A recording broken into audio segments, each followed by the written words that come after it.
Hello future IITians and NITians. तो आज अपन बात करेंगे जेई 2025 के लिए जो सीरीज स्टार्ट कर रखी है उसके बारे में, जिसमें आज अपने पास में सीक्वेंस सीरीज का चैप्टर है। जैसा कि मैं पिछली वीडियो में भी बताया था, यहाँ पे अपन चैप्टर वाइज काफ़ी डेप्थ एनालिसिस करेंगे रिसेंट ईयर्स के पीवाईक्यूज के बेसिस पे, जो कि लास्ट 5 ईयर्स के पीवाईक्यूज के बेसिस पे अपन यहाँ पे बात करेंगे।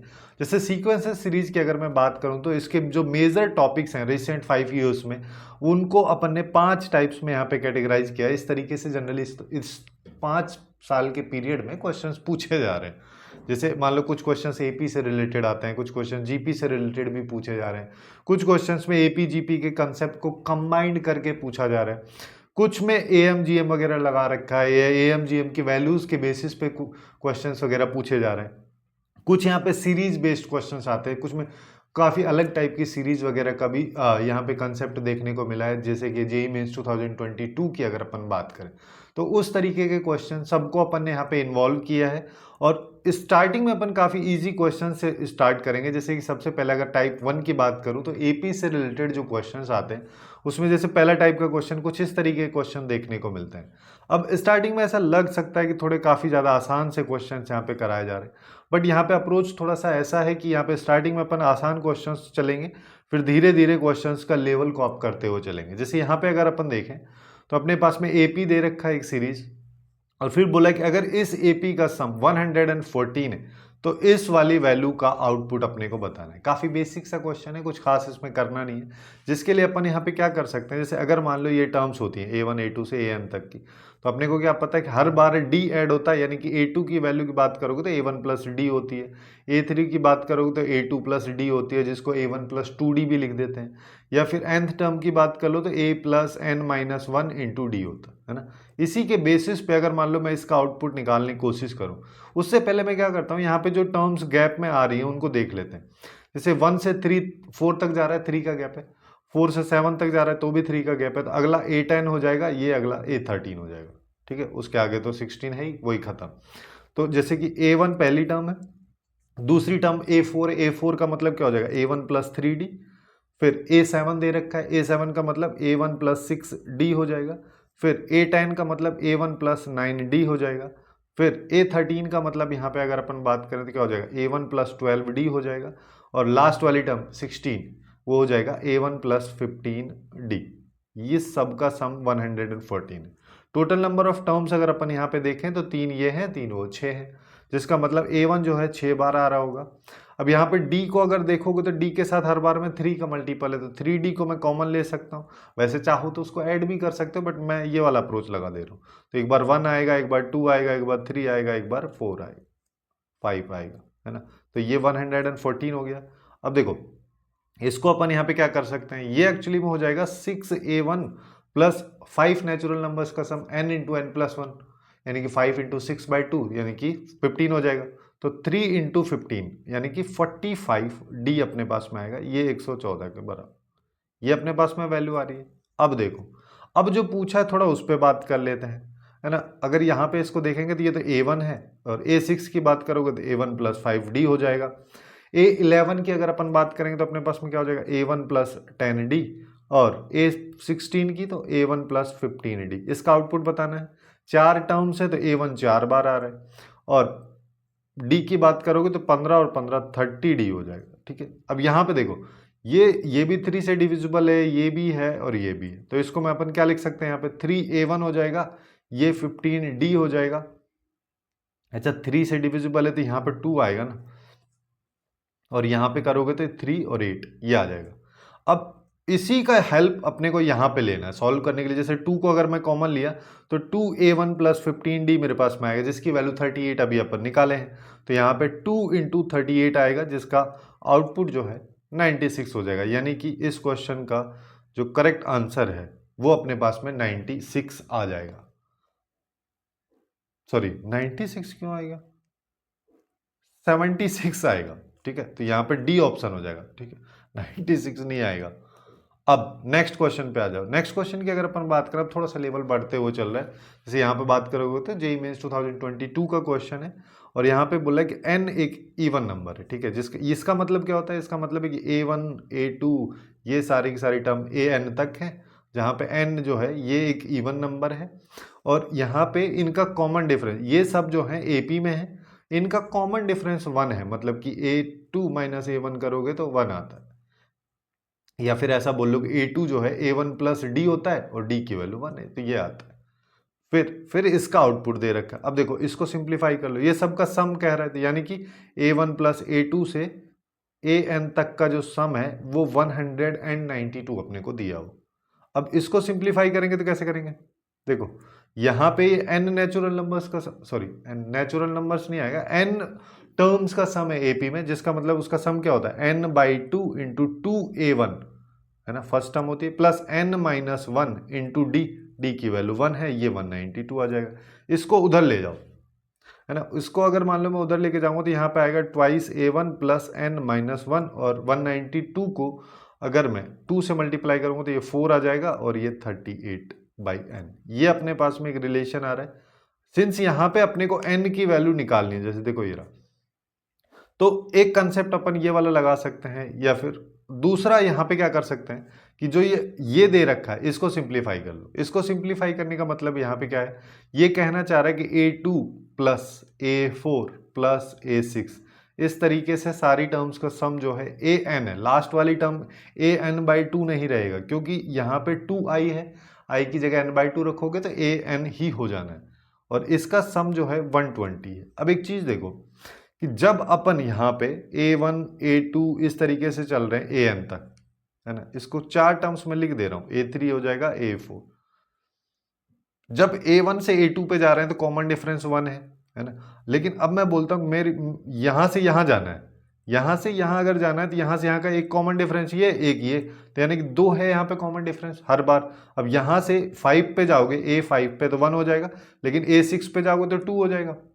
बस इसी कंसेप्ट का यूज अपने को यहाँ पे करना है। कैसे करना है, जैसे यहाँ पे अगर बात करोगे तो इसके लिए D हो जाएगा 2, और फर्स्ट टर्म की अगर अपन बात करें तो फर्स्ट टर्म इसके लिए A2 है, A2 को अपन क्या लिख सकते हैं A1 प्लस D, इसके रेस्पेक्ट में ही अपने को बनाना है, जिससे अल्टीमेटली अपन n की वैल्यू फाइंड आउट कर सके। तो A1 प्लस D होता है, D की वैल्यू 1 है। अब देखो, अच्छा यहाँ पे टोटल नंबर ऑफ टर्म्स की अगर बात करोगे तो n/2 है, इस चीज का ध्यान देना। यहां पे अब अपने को क्या करना है, अब इसको सिंप्लीफाई अगर मान लो मेरे को करना है तो मैं यहाँ पे क्या कर सकता हूँ, n/2 करेंगे, n/2/2 तो n/4 हो जाएगा, ट्वाइस A1, A1 यहाँ पे A2 है, फर्स्ट टर्म जो है वो एक्चुअली में A1 प्लस 1 है, और आगे क्या आएगा n/2 minus 1 into D, D यहाँ पे 2 है, इस सब का सम 120 दे रखा है। अब देखो n/4 को जैसे इधर लेके गया वैसे उधर ले जाते हैं, तो वहां पे ले गए तो वहां पे क्या हो जाएगा, वहां पे अगर देखोगे तो 480/n ये हो जाएगा, और यहाँ पे आएगा ट्वाइस A1, यहाँ पे देखो ट्वाइस A1 प्लस 2, n/2 से अगर मैं 2 को मल्टीप्लाई किया तो n आ जाएगा, और यहाँ पे -2, इससे ये खत्म। तो ट्वाइस A प्लस n की वैल्यू मेरे पास में आ चुकी है, लेकिन यहां से अगर देखोगे तो यहाँ भी तो ट्वाइस A1 प्लस n है, इसकी वैल्यू अगर मैं 480/n रख दूं और 384/n को इधर ले आऊं तो राइट साइड 1 होना चाहिए। अब देखो n को अगर एलसीएम ले लोगे तो 480 में से 384 मेरे को घटाना है, तो ये 1 आ जाएगा।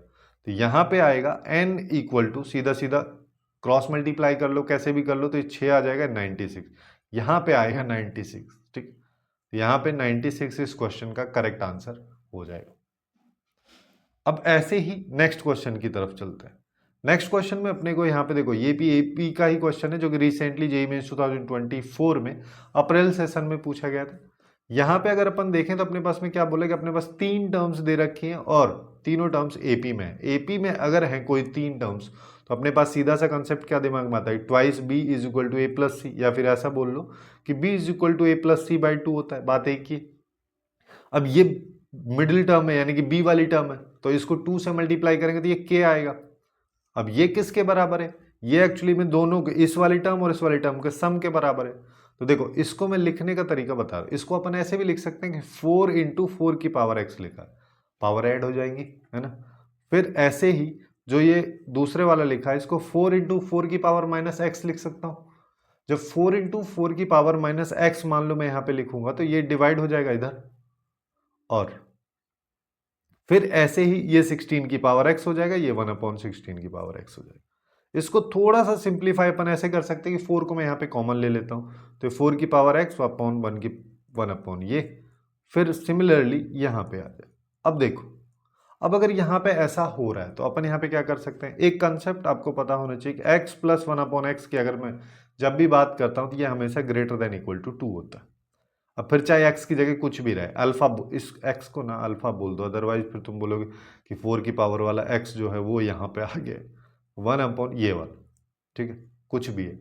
अब ये क्यों होता है, क्योंकि यहाँ पे a m greater than equal to g m जो यूनिवर्सल कंसेप्ट है, इसी को आप अगर यहाँ पे लगाएं तो यहाँ पे जैसे दो वैल्यूज है मेरे पास, उनका सम का एवरेज, ये जो है उनका एवरेज जो है ये हमेशा जीएम से, उन दोनों के जीएम है ना, इसको मल्टीप्लाई यहाँ पे कर दो, इससे होगा। अब एक कोई भी वैल्यू है उसका रेसिप्रोकल अगर उसके साथ सम हो रहा है तो जब भी उनको मल्टीप्लाई करोगे तो हमेशा आउटपुट 1 आएगा, रूट के अंदर 1 का मतलब 1 ही रहता है, और ये 2 चला जाएगा इधर, इस वजह से ये वाली इनइक्वलिटी अपने पास में आती है।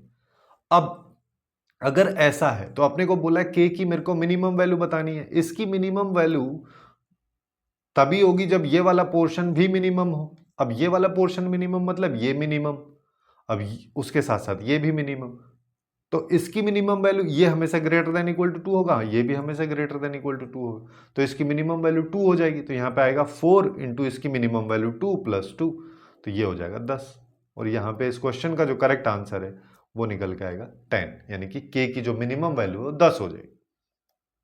अब ऐसे एक और क्वेश्चन की बात कर लेते हैं, ये जनवरी सेशन में पूछा गया था, 24 के सेशन में ही है ना। तो यहाँ पे क्या बोला है, देखो यहाँ पे अपने को बोला है अपने पास में एक प्रोग्रेशन दिया हुआ है, इस प्रोग्रेशन में पीछे से एंड से मेरे को 20th टर्म बतानी है। अब यहाँ पे इस क्वेश्चन को करने के दो तरीके होते हैं, एक जनरली जो स्टैंडर्ड अप्रोच लगाते हैं वहाँ वो क्या लगाते हैं, पहले सबसे पहले अपन यहाँ पे number of terms find out कर लेते हैं, और फिर अगर टोटल नंबर ऑफ टर्म्स में से इसको घटा दूं और +1, जैसे n-20 + 1, ये टोटल नंबर ऑफ टर्म्स है, तो ये अपने पास में पता चल जाएगा कि स्टार्टिंग से वो टर्म किस नंबर पे आ रही, तो अपन इसको सॉल्व कर सकते हैं। एक तो ये वाला बेसिक सा अप्रोच है, बट ये वाले अप्रोच से मैं तुमको नहीं बताऊं, चलो कर लेते हैं, ये पहला वाला क्वेश्चन है तो इसको डिस्कस दोनों अप्रोच से कर लेते हैं। जैसे मान लो सबसे पहले वो वाला अप्रोच अगर अपन लगाते हैं तो यहाँ पे जैसे कि -129 1/4, ये कंसेप्ट क्या होता है, Tn = a + n-1 × d, मेरे को Tn पता है, a पता है, d पता है, n ही निकालना है ना। ये इक्वल हो जाएगा, a क्या है 20 + n-1 × d, d की अब अगर यहाँ पे बात करोगे तो यहाँ पे एक्चुअली में हर बार 3/4 जो है वो कम हो रहा है, 20 से 19 और 1/4 तक जाओगे तो यहाँ पे -3/4 अपन कर रहे होंगे, तो यहाँ पे -3/4 आए। इसको थोड़ा सिंप्लीफाई कर लो, इसको सिंप्लीफाई करो, जैसे मान लो इसको 130 मान लो, 130 को 4 से मल्टीप्लाई करेंगे तो 520 आ जाएगा, 520 में से मेरे को 4 हटा देना है, तो 516 और 1 17, -517 डिवाइड बाई 4 ये अपने पास में आएगा, और इक्वल टू 20 प्लस यहाँ पे आ जाएगा n-1 इंटू -3/4, ये अपने पास में होगा। अब देखो, अब यहाँ पे मैं क्या कर सकता हूँ, यहाँ पे सीधा सा अप्रोच अपन यहाँ पे ऐसे, चलो ऐसा कर लो, क्या करो, सबसे बेसिक अप्रोच ये वाला लगा देते, चलो -4 से मैं मल्टीप्लाई कर दे रहा हूँ, -4 से मल्टीप्लाई किया तो ये 517 प्लस में हो गया, ये -80 हो जाएगा, इसकी बात करोगे तो ये 3 इंटू n-1 ये अपने पास में आएगा।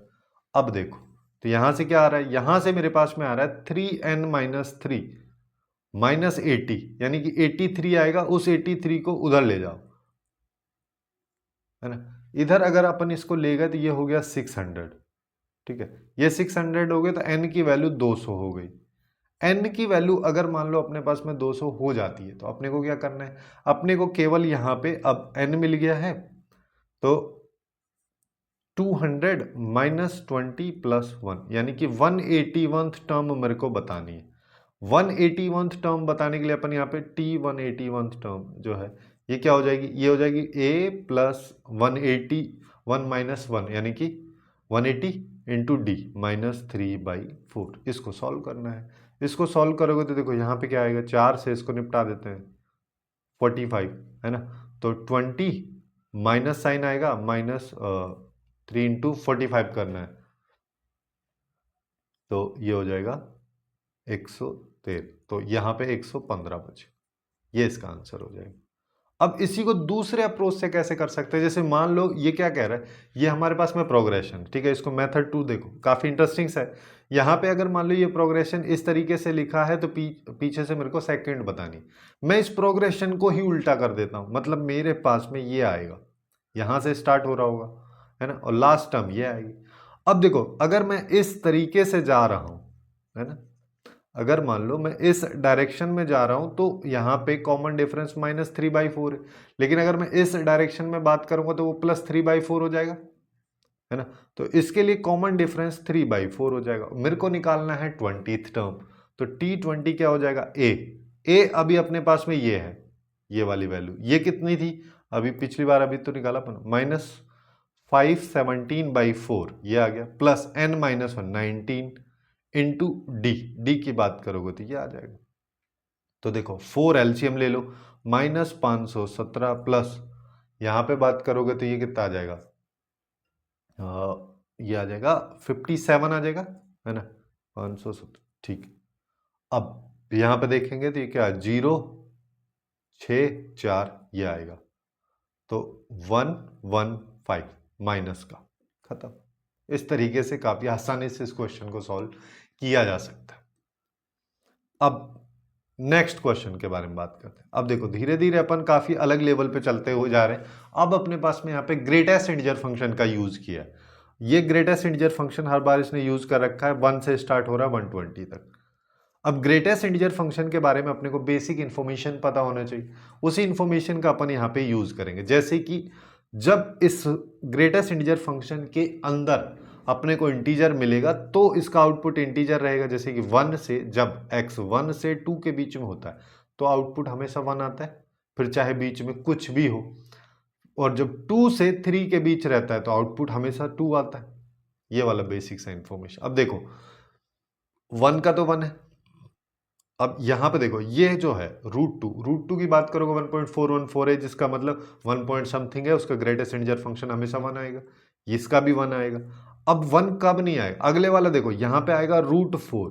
√4 की अगर बात करोगे तो √4 का मतलब 2 का ग्रेटेस्ट इंटीजर फंक्शन 2, ठीक है, जिसका मतलब मेरे को यहां पे जो ये रूट लिखा है इसके अंदर चाहिए एक परफेक्ट स्क्वायर, ठीक है, एक नंबर चाहिए जिसका होल स्क्वायर हो रहा हो, किसी और नंबर का वो होल स्क्वायर हो, ठीक है, ऐसे समझ लो। जैसे कि सबसे पहले 1 की अगर बात करोगे तो 1 आएगा ही आएगा, यहाँ पे आउटपुट में 1 आएगा, लेकिन ये कितनी बार आउटपुट 1 मिलेगा अपने को, एक इधर से 2 3 बार मिलेगा। अगला वाला जो है 4 आएगा, है ना, यहाँ पे 4 आएगा रूट के अंदर। अब 4 अगर आएगा तो 4 कब कब मिलेगा, देखो उसके पहले वाले से, उसके पहले जिस वैल्यू का स्क्वायर हो रहा होगा, जैसे कि 9 है, 9 3 का स्क्वायर है ना, जो भी परफेक्ट होल स्क्वायर होगा 4 के बाद उससे पहले हर वैल्यू तक अपने पास में 4 ही आउटपुट में मिलेगा अपने को, 4 यानी कि 2 आउटपुट में मिलेगा। अब ये कब तक होगा, ये 5 टाइम्स तक होगा। फिर अगर अपन यहां पे बात करें 9 की, तो 9 से पहले 9 के बाद 16 आएगा, तो यहां पे 7 टाइम्स आ जाएगा ये। फिर उसके बाद में 16 के बाद 25 आएगा, 25 के बाद 36 आएगा, 36 के बाद 49 आएगा, 49 के बाद बात करोगे तो 64 आएगा, फिर 81 आएगा, फिर 100 आएगा, लास्ट में 120। अब ये कितनी बार आ रहा है, जैसे यहाँ पे ये 7 बार आ जाएगा, ये 7 बार हो गया, और ये 9 बार हो जाएगा, ये 11 बार हो जाएगा, ठीक है। चाहो तो डायरेक्ट डिफरेंस करके भी तुम आइडिया लगा सकते हो। जैसे देखो एक बार समझा दे रहा हूँ कि 4 से 9 तक 5 बार क्यों होगा। जैसे √4 की वैल्यू जो है इसके ग्रेटेस्ट इंटीजर फंक्शन, इसका आउटपुट 2 रहेगा। √5 की बात करोगे उसका आउटपुट भी 2 रहेगा। √6 की जैसे देखो √4 की बात कर लो, √5 की, √6 की, √7 की, √8 की, ये 5 वैल्यूज है, हर बार आउटपुट में 2 ही अपने को मिलेगा। जैसे ही रूट के अंदर 9 आएगा तो वो 3 का होल स्क्वायर हो जाता है, तो पूरे की वैल्यू 3 हो जाएगी, ठीक है। ये सीन चल रहा है हर बार। तो यहाँ पे ये 11 आ जाएगा, यहाँ पे बात करोगे तो ये 13 आ जाएगा, 15 आएगा, 17 आएगा, फिर 19 आएगा, फिर 20 आएगा। अब यहाँ तो कुछ थोड़ी ना आएगा, यहाँ तक तो खत्म ही हो गया ना। अब देखो, अब अपने को करना क्या है, यहां पे अगर मान लो मेरे को आउटपुट्स देखने हैं तो यहां पे 1 जो है 3 बार मिलेगा, 1 1 1, चाहो तो अब उनको 1 + 1 + 1 कर लो या फिर 1 × 3 कर लो। यहां पे बात करोगे तो अब यहां पे 4 नहीं मिल रहा है, रूट के अंदर 4 है, जिसका मतलब 2 आउटपुट में मिल रहा है।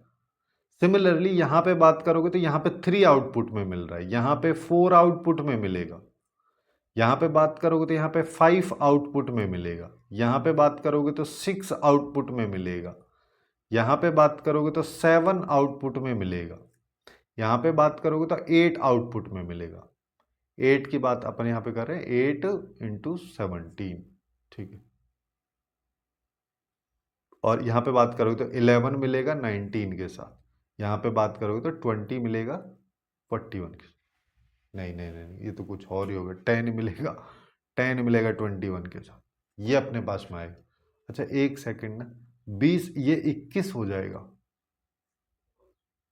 ठीक है। 120 भी इंक्लूडेड है, 100 भी इंक्लूडेड है, ठीक है। ये भी इसी के अंदर इंक्लूडेड है, इस वजह से टोटल नंबर ऑफ टर्म्स यहाँ पे 21 हो जाएंगे, क्योंकि यहाँ पे 9 जो था इसमें इंक्लूडेड नहीं था, इस वजह से 5 था, इनका गैप ही बराबर में हो जा रहा था।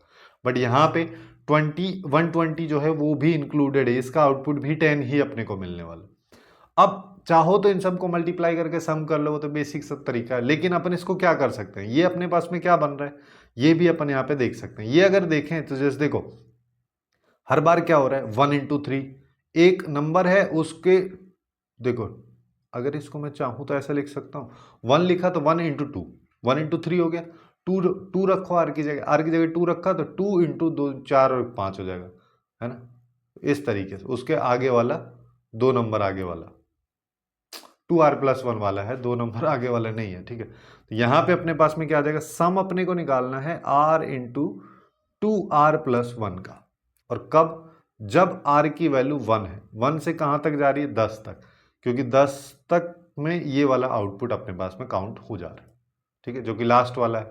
इसको सिंप्लीफाई करना है, इसको सिंप्लीफाई अपन कैसे कर सकते हैं, ये 1 से जा रहा है 10 तक, अंदर जो लिखा है 2r² + r लिखा है, अब ये बहुत आसान हो जाएगा, 2r नेचुरल नंबर्स 1 से 10 नंबर्स तक के स्क्वायर्स का सम लिखा हुआ है, प्लस r जो 10 नंबर्स तक का, 10 नेचुरल नंबर्स तक का सम है। देखो यहाँ पे क्या आ जाएगा, n × n+1 × 2n+1/6, n क्या है 10, n+1 11, 2n+1 21 divide by 6, plus यहाँ पे क्या आ जाएगा n × n+1/2, ये तो हो गया 55, है ना, ये तो हो गया 55। इसकी बात कर लेते हैं, ये 2 ये 3, ये 3 से गया 7, तो ये आ जाएगा 77, ये आ जाएगा, ठीक है। तो यहाँ पे आया 5 2 और 8, 8 2 5 इस क्वेश्चन का करेक्ट आंसर अपने पास में होगा, इसका आउटपुट हो जाएगा 825।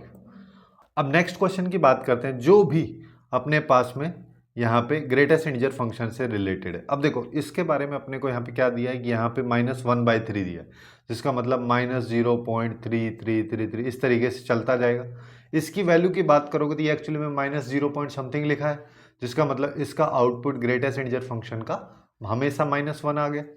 लेकिन अगर यहीं पे -1 पॉइंट समथिंग कुछ होता तो इसका आउटपुट हमेशा -2 आता है, ये अपने को चीज़ें पता होनी चाहिए। अब देखो इसका यूज क्या होगा, जैसे इसकी बात करोगे तो -0.33 इस तरीके का है, यहाँ पे इसके साथ में ये क्या ऐड हो रहा है ना, माइनस को अगर कॉमन ले लोगे तो ऐड ही हो रहा है ना, ये आ जाएगा 0.01, है ना, तो ये 4 हो जाना है, मतलब -0.34, फिर यहाँ पे 5 हो जाना है क्योंकि ये 0.02 हो जाएगा, इस तरीके से चलता जाएगा। बीच में यहाँ पे एक टर्म आएगी -1/3 -66 ये, इस पे बात करोगे तो ये आएगा -0.999 ऐसा कुछ आएगा, ठीक है, 99333 ऐसा, ये अपने पास में इसका आउटपुट आएगा माइनस में, तो इसका आउटपुट भी -1 आएगा। लेकिन जैसे ही मैं इससे आगे चलता हूं, यानी कि -1/3 -67/100, इसकी बात अगर अपन करते हैं तो ये आएगा -1.00333, क्योंकि 1/3 तो चलता जाता ना, हर बार 3 3 आएगा, जिसका मतलब ये वैल्यू इस तरीके से आएगी। जिसका आउटपुट की बात करोगे तो ये आउटपुट हमेशा -2 आएगा। अब यहां से आगे, अब देखो 67 है, 67 की जगह 68 रखोगे तो ये थोड़ा सा बढ़ जाएगा, लेकिन ये आउटपुट तो तभी भी वही रहेगा। 69 कर दोगे तब भी थोड़ा सा बढ़ जाएगा, ये आउटपुट वही रहने वाला है। ऐसे ही 99 तक अगर अपन जाएंगे तो वहां पे थोड़ा सा बढ़ता हुआ चला जाएगा, लेकिन आउटपुट लगभग यही रहने वाला है ना, एग्जैक्टली यही रहेगा। अब अपने को करना क्या है इसका, अब यहां पे अपने को टर्म्स फाइंड आउट करनी है। जैसे मान लो मैं यहां पे अगर बात कर रहा हूं कि पहली टर्म मेरी ये है, इसको अगर देखोगे तो माइनस ये 0/100। ऐसा क्यों लिख दे रहा हूं, क्योंकि बीच में यहां पे जो टर्म है वो ये है। अब इन दोनों के बीच में ये टोटल कितनी टर्म्स हैं, इसको डायरेक्टली अपन ऐसे देख सकते हैं ना कि 1 से 66 तक जाओगे तो 66 टर्म्स है, लेकिन एक टर्म ये वाली भी तो है, 0 वाली, जिसमें कुछ भी नहीं है। यानी कि टोटल नंबर ऑफ टर्म्स यहाँ पे 67 है। अपने को सबका सम बताना है, तो 67 बार अपने पास में -1 आ रहा होगा, जिसका मतलब इसका पोर्शन, ये वाला पोर्शन जो है इसका सम -67 हो जाना है। अब ऐसे ही दूसरे वाले पोर्शन पे आ जाओ। दूसरे वाला पोर्शन एक्चुअली में कहां से स्टार्ट हो रहा है, ये एक्चुअली में -1/3 -67 से स्टार्ट हो रहा है, या फिर ऐसा बोल लो 66 के आगे से स्टार्ट हो रहा है, और -1/3 से यहां पे 99 आ जाएगा। यहां पे टोटल नंबर ऑफ टर्म्स कितनी है, यहां पे देख पा रहे हैं सीधा सीधा 33। अब अगर ये वाली टर्म को 67 लिखता है, जिसका मतलब वो भी इंक्लूड होती, तो अलग से मेरे को, वैसे देखते 32 आता, फिर 67 को अलग से ऐड करना पड़ता है, क्योंकि ये जो नंबर है ये एक्चुअली में इसके बीच में कितनी वैल्यूज है उन सबको रिप्रेजेंट करता है, इसको इंक्लूड करके। तो 32 है, लेकिन हर बार आउटपुट क्या आएगा इसके, 32 के साथ -2 आएगा, जिसका मतलब -66। तो अपने को क्या चाहिए, दोनों का सम चाहिए, तो -67 प्लस -66, तो ये आ जाएगा -133। यहां पे इस क्वेश्चन का करेक्ट आंसर अपने पास में सी ऑप्शन हो जाएगा। अब नेक्स्ट क्वेश्चन की तरफ चलते हैं। नेक्स्ट क्वेश्चन काफी ज्यादा अलग टाइप का क्वेश्चन है, और वैसे देखा जाए तो जीपी का है। सेकंड टाइप वाले क्वेश्चन अब अपने पास में स्टार्ट हो गए, जिसमें सबसे पहला क्वेश्चन जेईई मेंस 2023 का क्वेश्चन है, जिसमें इस तरीके से अपने को सीक्वेंस दे रखा है। अब इस क्वेश्चन को वैसे समझ पाना काफी ज्यादा डिफिकल्ट है। देखो यहां पे एक चीज समझ सकते हैं हम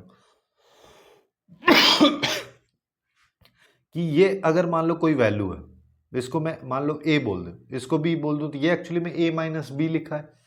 अब उसी बेसिस पे अगले वाले पे आओ, ये a² लिखा है, -a इंटू बी लिखा है, प्लस b² लिखा है। इसके बाद अगले वाला, ये a³ लिखा है, -a² b लिखा है, प्लस ab² -b³, ये आएगा। फिर यहाँ पे आ जाओ, ये a⁴ लिखा है, -a³ b लिखा है, प्लस a² b² लिखा है, -ab³ लिखा है, और प्लस b⁴। इस तरीके से चीजें लिखी हुई। अब इसका मतलब क्या है, इसका मतलब बेसिकली हमारे पास में ये है कि अगर देखो ये जो, अगर मैं बात करूं a³ प्लस b³ की, है ना, तो ये एक्चुअली में क्या होता है, मेरे को ये वाला ये देख के सीधा दिमाग में अपने पास में ये आना चाहिए कि a q plus b q की अगर अपन बात करते हैं तो कुछ इस तरीके से होता है। अब ये वाली वैल्यू मेरे पास में है, मैं यहाँ पे देखो, अगर मान लो ये वैल्यू मैं इसके साथ मल्टीप्लाई कर देता हूँ, तो मैं पूरे पूरे इस आउटपुट को ये लिख सकता हूँ सीधा सीधा, है ना। ऐसा ही कन्वर्जन अपने को यहाँ पे करना है। कैसे करना है देखो, कुछ इंपॉर्टेंट मैं यहाँ पे लिख भी दिया हूँ। जैसे a² - b² की बात करोगे तो a - b क्वेश्चन में दे रखा था, है ना। ये वाला पहला वाला जो पोर्शन है ये a - b को रिप्रेजेंट कर रहा है। अगर इसको भी a + b से मल्टीप्लाई कर दें, अब देखो ये वाला दे रखा था, इसको भी a + b से कर दें, ये वाला भी दे रखा है, इसको भी a + b से कर दें। लेकिन यहाँ पे ध्यान क्या रखना है कि जब भी इवन है पावर तो माइनस आ रहा है बीच में, और जब भी ऑड है पावर तो बीच में प्लस आएगा। इस वाले कंसेप्ट का ध्यान अपने को यहाँ पे रखना। तो अब मैं यहाँ पे क्या करता हूँ, a और b मैं इनको मान ही लेता हूँ, क्योंकि बार बार कौन कैलकुलेशन करेगा। तो यहाँ पे a + b से अगर मैं पूरी की पूरी इक्वेशन को मल्टीप्लाई कर रहा हूँ तो डिवाइड भी करना पड़ेगा, तो a + b हो जाएगा। अब a + b से पहले वाले पोर्शन को मल्टीप्लाई किया तो ये a² - b² हो जाना है ना। दूसरे वाले की बात करोगे तो a³ + b³, क्योंकि ऑड वाले में प्लस आ रहा है बीच में यहाँ पे, और इवन वाले में माइनस आ रहा है, और फिर यहाँ पे आ जाएगा a की पावर 4 माइनस b की पावर 4। इस तरीके से वैल्यू चलती हुई जा रही है। अब अपने को क्या करना है, अब इनको कंबाइन कर दो। कंबाइन करने का मतलब a वाली वैल्यूज को एक साथ क्लब करके लिख दो, b वाली वैल्यूज को एक साथ क्लब करके लिख दो। और a बाई a, जैसे ये है a प्लस बी की अगर बात करो तो क्या हो जाएगा 1/2 प्लस 1/3, यानी कि हो जाएगा 5/6। तो मैं यहाँ पे 1/a प्लस बी को 6/5 डायरेक्टली यहाँ पे लिख दे रहा हूँ। उसके बाद अपने को क्या करना है, यहाँ पे आएगा a² प्लस a³ इस तरीके से चल रहा है। फिर माइनस को बाहर ले लो, b² प्लस b³ और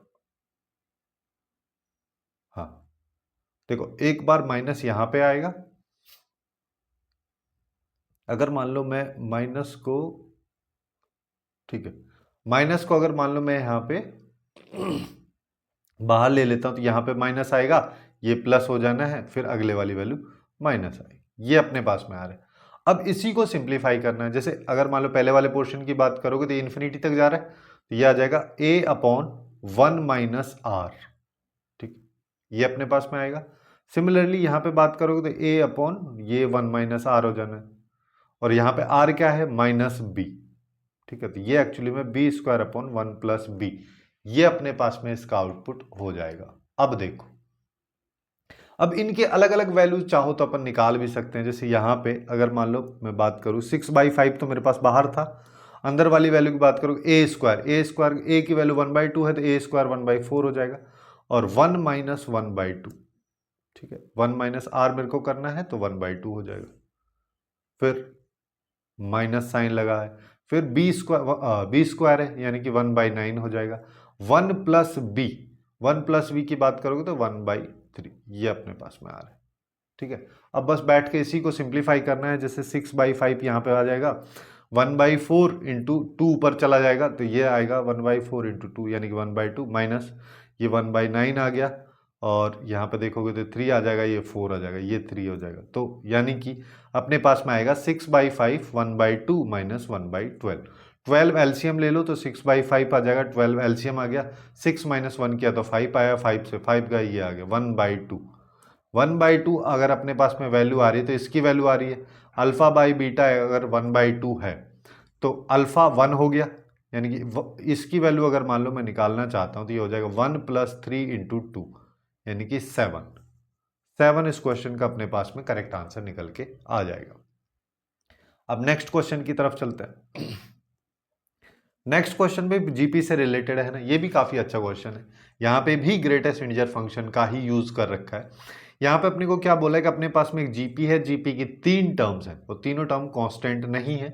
फिर बोला इनका कॉमन रेशियो आर है जो कि 1 से बड़ा है, और तीनों किसी ट्राइंगल की साइड को रिप्रेजेंट कर ले रही है। तो अपन यहाँ पे बोल दे रहे हैं पहली ए है, दूसरी ए आर है, तीसरी ए आर स्क्वायर है। अब अपने को ट्राइंगल का बेसिक प्रॉपर्टी क्या होता है, एकदम बेसिक वाला प्रॉपर्टी, कि जैसे अगर मान लो मैं इन साइड्स को देखूंगा तो ये सबसे छोटी साइड होगी, और क्योंकि आर जो है 1 से बड़ा है, और ये सबसे बड़ी साइड होगी। तो यहाँ पे ट्राइंगल की बेसिक प्रॉपर्टी क्या कहती है कि सबसे बड़ी साइड का सम बाकी दो साइड्स के सम से छोटा होता है। तो यहाँ पे a प्लस ए आर, या फिर इसको ऐसे बोलते हैं किन्हीं भी दो साइड्स का सम सबसे बड़ी साइड से बड़ा होता है। ये वाला बेसिक सा कंसेप्ट है। अब देखो a जो है 0 तो हो नहीं सकता, 0 नहीं हो सकता, जिसका मतलब इनइक्वलिटी में और पॉजिटिव वैल्यू भी है, क्योंकि यहाँ पे साइड्स की लेंथ है और साइड्स एक्चुअली में ट्राइंगल की है। ट्राइंगल की साइड्स जो है कभी नेगेटिव तो होंगी नहीं। ए पॉजिटिव है तो पूरी इनइक्वलिटी को ए से अगर मैं डिवाइड कर दूं तो 1 प्लस आर आएगा ग्रेटर देन आर स्क्वायर, है ना। या फिर ऐसा कर लो, यहां से स्टार्ट कर लो, तो यहाँ पे आर स्क्वायर आ जाएगा, ये 1 प्लस आर आ जाएगा। सबको लेफ्ट में ले आओ, यानी कि r square plus r minus r minus 1 less than 0। अब ये आ गया। अब देखो यहाँ पे इसके डायरेक्ट फैक्टर तो हो नहीं रहते। इस क्वाड्रेटिक को अगर मान लो मैं सिंप्लीफाई करता हूँ तो आर इज इक्वल टू क्या आ जाएगा 1 माइनस बी होता है plus minus root of b square, और तो यानी कि -1 का होल स्क्वायर 1 का होल स्क्वायर 1 और -4ac तो +4 हो जाएगा, तो यानी कि सीधा सीधा 5 आ जाएगा डिवाइड बाई। तो यहाँ से दो वैल्यूज आ रही है, 1 प्लस रूट 5/2 और 1 माइनस रूट 5/2। तो मैं यहाँ पे ये लेस देन वाला साइन लगा है ना। चाहो तो इसको सिंप्लीफाई कर भी सकते हो कि एक वैल्यू अपने पास में ये आ रही होगी, यानी कि मैं डायरेक्ट लिख दे रहा हूँ, ठीक है, कि 1 माइनस रूट 5/2 और 1 प्लस रूट 5/2, इसके बीच में ही आर की वैल्यू रहेगी तभी नेगेटिव आएगी। अब ये अगर आर की वैल्यू की रेंज मेरे पास में आ चुकी है, लेकिन क्वेश्चन में क्या बोला कि आर जो है 1 से बड़ा होना चाहिए। अब यहां पे इसको देखोगे तो ये जो रूट 5 है ये एक्चुअली में -2, रूट 5 की अगर मैं बात करता हूं तो ये एक्चुअली में 2 पॉइंट समथिंग रहेगा। 1 माइनस 2 पॉइंट समथिंग करोगे तो ये वाली वैल्यू तो नेगेटिव आएगी, लेकिन नेगेटिव हमको चाहिए ही नहीं क्योंकि क्वेश्चन में 1 से बड़ा है। तो आर की वैल्यू अब क्या आ जाएगी, 1 मिनिमम हो सकती है, उसके अलावा ये रहेगी। अब इस वैल्यू को देखो, ये क्या है, ये अगर अपन 1 plus 2 point something divide by 2 यानी कि 3 पॉइंट समथिंग डिवाइड बाई 2, ये 1.5 समथिंग ये इसके आसपास आएगा। इसके ग्रेटेस्ट इंटीजर फंक्शन की वैल्यू हमेशा 1 ही रहने वाली, ठीक है। अब इसका आउटपुट अगर मान लो मेरे को निकालना है तो देखो इसका वैल्यू तो हमेशा 1 आ जाएगा, लेकिन माइनस आर करोगे तो इसका मतलब -1.5 समथिंग ऐसा कुछ, जिसका आउटपुट -2 आएगा। अब अपने को इसका सम ही तो चाहिए, 3 इंटू 1 और यहां पे आ जाएगा -2 पहले वाले का, तो 3 माइनस 2 मतलब 1 इस क्वेश्चन का अपने पास में जो करेक्ट आंसर है वो निकल के आए। काफी बेसिक सा क्वेश्चन है। अब थोड़ा सा और आगे चलते हैं, यहां पे अपने पास में अब क्या बोला, एफ ऑफ थीटा, ट्रिग्नोमेट्री का यूज अब जीपी में होने लगा है धीरे धीरे। यहां पे क्या बोला अपने पास में, इस तरीके से एफ ऑफ थीटा कुछ दे रखा है, इसका रेंज दिया हुआ है, ए से बी है, ठीक है। फिर बोला है कि अपने पास में एक इनफाइनाइट जीपी भी है जिसका पहला टर्म 64 है, उसका common ratio a by b है, ठीक है। ये जो ए और बी है इसका यूज इसने कॉमन रेशियो में कर दिया। अब देखो, अब मेरे को ए और बी निकालना है, यानी कि इस फंक्शन का मिनिमम मैक्सिमम वैल्यूज निकालनी है या रेंज निकालना है, कुछ भी बोल सकते हैं अपन इसको। अब देखो यहां पे अगर मैं देखूं तो लगभग लगभग न्यूमरेटर और डिनोमिनेटर दोनों सेम सा है ना, थोड़ा थोड़ा सा फर्क, थोड़ा थोड़ा सा। यहां पे देखो, अगर मान लो ये जो 3 कॉस स्क्वायर थीटा में लिखा हुआ है, इसको मैं 1 कॉस स्क्वायर थीटा यानी cos square theta plus 2 cos square theta लिख सकता हूं। जब मैं इसको ऐसा लिखूंगा तो एक बार ये वाला पोर्शन और ये वाले पोर्शन को एक साथ प्लस करके लिखूंगा तो जो डिनोमिनेटर है नीचे जो दिया है उसी के बराबर हो जाएगा, जिसका मतलब अपन इसको ऐसे लिख सकते हैं, साइन की power 4 theta plus cos square theta divide by same चीज, जिससे कि अपने को निकालने में आसानी हो जाए। फिर यहां पे अब बचा क्या, अब बच रहा है 2 cos square theta divide by sine की पावर 4। साइन की पावर 4 को मैं ऐसे लिख दे रहा हूं, कॉस में पूरे को कन्वर्ट कर देता हूं, 1 माइनस कॉस स्क्वायर थीटा का होल स्क्वायर हो गया और प्लस कॉस स्क्वायर थीटा, ये वैल्यू तो 1 हो गई। तो अभी मेरे पास में आ रहा है 1 प्लस, यहां पे देखोगे तो 2 कॉस स्क्वायर थीटा, इसको सिंप्लीफाई कर लेते हैं, यह आ जाएगा कॉस की power 4 theta minus 2 cos square theta plus 1 plus cos square theta. अब देखो यहां पे आ रहा है 1 प्लस 2 कॉस स्क्वायर थीटा और यहां पे आएगा कॉस की power 4 theta minus cos square theta, नहीं नहीं नहीं नहीं, हाँ minus cos square theta plus 1, ये अपने पास में आ रहा है। अब देखो, अब मेरे को यहां पे इस फंक्शन का रेंज निकालना है। रेंज निकालने के लिए अपन यहां पे क्या कर सकते हैं, सबसे पहली चीज तो कॉस थीटा यहां पे दे रखा है, कॉस थीटा की बात करोगे तो ऐसा भी तो हो सकता है कि कॉस थीटा जो है वो 0 हो जाए। जब वो 0 हो जाएगा तो न्यूमरेटर में 0 आ जाना है, लेकिन डिनोमिनेटर में 1 आएगा, तो मतलब पूरा आउटपुट तो 1 प्लस 0 ही रहने वाला है, यानी कि 1। ये ए की वैल्यू बोल सकता हूं मिनिमम, है ना। अब या फिर मैं सिनेरियो अभी देखते हैं क्या आ रहा है, कहीं उल्टा ना पड़ जाए। यहां पे अब दूसरा केस क्या हो सकता है कि जब कॉस थीटा 0 नहीं होगा तो मैं यहां पे कॉस थीटा से न्यूमरेटर डिनोमिनेटर दोनों को डिवाइड कर दे रहा हूं, तो यहां पे आएगा 2, यहां पे देखोगे तो यहां पे आएगा कॉस स्क्वायर थीटा और इसके साथ में आएगा 1 अपॉन कॉस स्क्वायर थीटा, 1 के साथ में उसको मैं पहले लिख दे रहा हूं और यहां पे आ जाएगा -1, ये आएगा। अब देखो इसकी अगर मैं बात करूंगा तो ये तो वही हो गया ना, कोई भी एक नंबर उसको उसके रेसिप्रोकल के साथ अगर ऐड किया जाता है तो greater than equal to 2, minimum value अगर मान लो मैं यहाँ पे लेके चलता हूँ तो 1 प्लस 2 डिवाइड बाई 2 माइनस 1, तो ये आ जाएगा 3। तो ये ए हो गया, ये बी हो गया। तो 1 से 3 के बीच की बात हो रही है ना। अब ए और बी की वैल्यू अगर मान लो मेरे को मिल गई है, तो अब अपन बात करेंगे किसका, अब हम यहां पे उस जीपी का सम निकालेंगे। जीपी का सम इन्फिनिटी वाली का क्या हो जाएगा, ए अपॉन 1 माइनस आर 1/3, तो ये आ जाएगा 64 इंटू 3/2। तो ये कितना आ जाएगा, ये 32 हो गया, 32 को 3 से मल्टीप्लाई करोगे 96 आ जाएगा। यहां पे इसका सी आंसर हो जाएगा। काफी आसान सा क्वेश्चन है, इतना कॉम्प्लिकेशन यहां पे है भी नहीं। अब नेक्स्ट क्वेश्चन पे चलते हैं। यहां पे अपने को क्या दे रखा है, यहां पे अपने पास में ए है एक वैल्यू, दूसरी वैल्यू एक बी है।